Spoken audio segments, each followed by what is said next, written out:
விட்டு பையன் 1 லிட்டர் பாலுக்கு 3 லிட்டர் தண்ணி ஊற்றுவான் போலுக்குதா.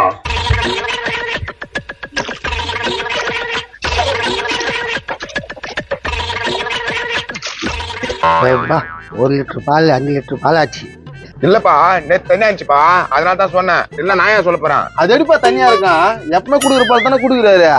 பாப்பா இந்த பால் ரெடி.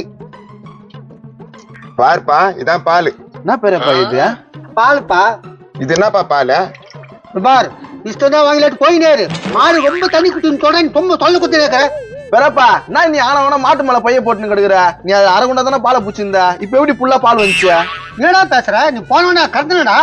தம்பி உங்க பெரிய பண்ண மனசாட்சியோட விக்க சொல்லுப்பா. என்னப்பா இது அநியாயம் பண்றான்? நான் ஒன்னும் அநியாயம் பண்ணல, நான் கரெக்ட் தான் வைக்கிறேன். அந்த ஆள் தான் நீ கோணம் வச்சுட்டு பால் வேணும்னு சொன்னானே. நான் எங்கம்மா போனேன்? அந்த ஆள்கிட்ட கேட்கலாம். யோ நேத்து நான் உங்ககிட்ட தான் பால் வாங்கினேன். ஏன் எங்க அம்மா கிட்ட கோணம் வச்சு கிட்ட வாங்கணும்னு சொன்னா? அடா அது மத்திட்டு இருப்ப விடுப்பா. இதா பால். மறக்காம இந்த வீடியோவை பஞ்சாயத்து யூடியூப் சேனல்ல போய் பாருங்க.